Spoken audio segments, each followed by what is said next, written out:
অবশেষে চলে গিয়েছিলাম মার্কেটে যেয়ে অনেক কেনাকাটা করেছি টুকিটাকি। আর নিউ মার্কেট গিয়েছিলাম, আপনাদের অবশেষে জানিলাম সেখানে যে লাচ্ছি আর ফুচকা খাবো না সেটা কি হয়।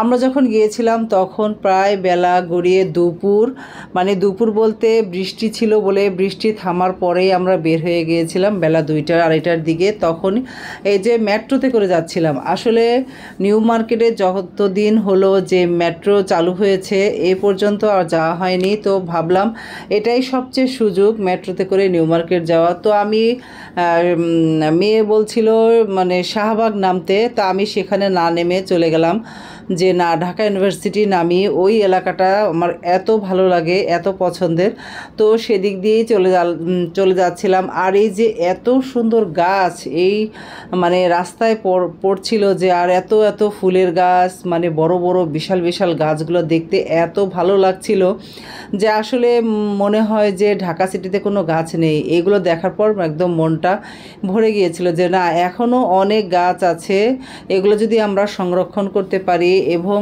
ভবিষ্যতে আমরা আরও বেশি বেশি গাছ লাগাতে পারি। সামনেই এই যে জুন মাস আসছে, বৃক্ষ মেলা শুরু হবে, অতএব আমরা সবাই চেষ্টা করব অন্তত একটা করে গাছ লাগানোর। আর এই তো চলে এসেছিলাম মার্কেটে। এসে এই যে দেখেন এইগুলার এত সমাহার, এগুলোর থেকে কিন্তু চোখ ফেরানোর কোনো উপায় নেই। অনেক কেনাকাটা শুরু করে দিলাম। তারপরে এই যে রাস্তায় দেখি ভেলপুরি বিক্রি হচ্ছে, দেখে তো মানে লোভ সামলাতে পারলাম না। আমি মেয়ে দুইজনেই একদম এই যে দেখেন গাবুস গুবুস করে ভেলপুরি খাচ্ছিলাম। আর এত গরম ছিল, মানে বৃষ্টির পরে এত গরম, এত রোদ, মানে কল্পনা করা যায় না। আমরা একদম ঘেমে ভিজে গিয়েছিলাম দুইজনেই। এসেছিলাম এখানে রং তুলি, ব্রাশ এইসব কেনাকাটা করতে। এখানে সাইফানের জন্য সব কিছু কেনা হচ্ছিল, মানে ওর যা খেলার বা রং তুলি, আর্ট করার, ড্রয়িং করার এইসব জিনিসই কেনা হচ্ছিল বেশি ওর জন্য। আর বাকি ছিল আমাদের সাংসারিক কিছু টুকিটাকি কেনাকাটা, এই আর কি। তো বেশি বলতে কিনেছিলাম মানে ডাইনিং টেবিলের ক্লথ আর বিছানার বেডশিট। আসলে নিউ মার্কেটে আসলে এমন কোনো জিনিস নেই এখানে পাওয়া যাবে না। আপনার জীবনের যত কিছু প্রয়োজনীয় আছে সব কিছুই এক জায়গায়, মানে আপনার যা যা প্রয়োজন শুধু লিস্ট করে নিয়ে আসবেন আর কিনতে শুরু করে ফেলবেন। আর টাকাও কিন্তু ব্যাগ ভরে আনতে হবে। আপনাকে কিন্তু ধোকা দেওয়ার জন্য অনেক লোক বসে আছে, আপনাকে দেখে শুনে বুঝে চিনে তারপরে কিনতে হবে।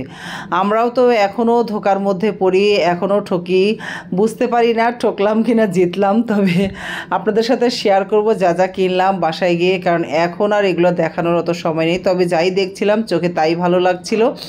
এখানে ওই যে 3D চাদরগুলো দেখছিলাম, খুব ভালো লাগছিল। তো এখান থেকে যে কোনো একটা পছন্দ করে নিয়েছি আর কি। তো সেটা বাসায় গিয়ে আপনাদের সাথে শেয়ার করবো, আর আপনারা বলবেন তো কোনটা নিয়েছিলাম আমরা বা কোনটা বেশি সুন্দর। আর এই তো এই যে দেখেন চলে এসেছি কুকারেজের এই দোকানগুলোতে। আসলে এখানে আসলে একদমই মাথা ঠিক থাকে না। আমি যেহেতু রান্নাবান্নার ব্লগ বানাই সেই জন্য এইগুলো আমার জন্য খুবই উপযোগী, কিন্তু দুর্ভাগ্যবশত আমার বাসায় কোনো জায়গাই নেই, মানে আমার শোকেসেও কোনো জায়গা নেই। আর বাসার যে মানে স্পেসটা একটু কোনো কিছু কেনার জায়গা নেই। আমার মেয়ে বা আমার হাজব্যান্ড এরা কেউ আমাকে এসব কিছু কিনতে দেয় না। যাক, অনেক ঘোরাঘুরি করেছি, অনেক কিনেছি, তারপরে এত ক্ষুধা লেগেছে কি খাবো। পরে চলে আসলাম নিউ মার্কেটের একদম এই গেটের এখানে এসে এই যে এই খাবারগুলা, আসলে খাবারগুলো তেমন একটুও মজাই ছিল না, শুধু ক্ষুধার জন্য খেয়েছি পেটটা যাতে ভরে, এই আর কোনো কিছুই না। তবে যেহেতু এসেছি নিউ মার্কেট, আর ফুচকা খাবো না এটা তো হতেই পারে না, আর লাচ্ছি খাবো না, এই দুটো জিনিস তো খেতেই হবে। তবে খেয়ে অনেক মনটা খারাপ হয়েছে, কারণ একটুও ভালো লাগেনি, মানে কি যে খেলাম বুঝতেই পারিনি। আসলে আগের মতো আর সেই মজাটাও মনে হয় নাই। তো সব কিছু শেষ, এখন চলে আসছিলাম। এই তো ভাবলাম আবার একইভাবে যাই, কারণ নিচ দিয়ে যদি যাই তাহলে যে অনেক দেরি হবে বা জ্যামে পড়তে পারি, সেই সব ভেবে চিনতে ভাবলাম যে আবার মেট্রোতে উঠে যাই। তো আর সেই কাজ রিক্সা করে নিয়েছিলাম, ঢাকা ইউনিভার্সিটির পথে আসলাম। আর আসতে এই যে প্রায় সন্ধ্যা হয়ে এসেছে আর কি। সন্ধ্যা হয়েই গেছে, লাইট যেহেতু জ্বলে গেছে। আর এই যে এত ভালো লাগছিল রিক্সায় করে এই পথটাতে যেতে, ভাবলাম যে এই দিকের মানুষগুলো কত মনে হয় সুখী, কত সুন্দর একটা জায়গায় থাকে। আমার তো প্রতিদিনই মনে হয় আসতে পারলে ভালো লাগতো। ভালো থাকবেন সবাই, আল্লাহ হাফেজ।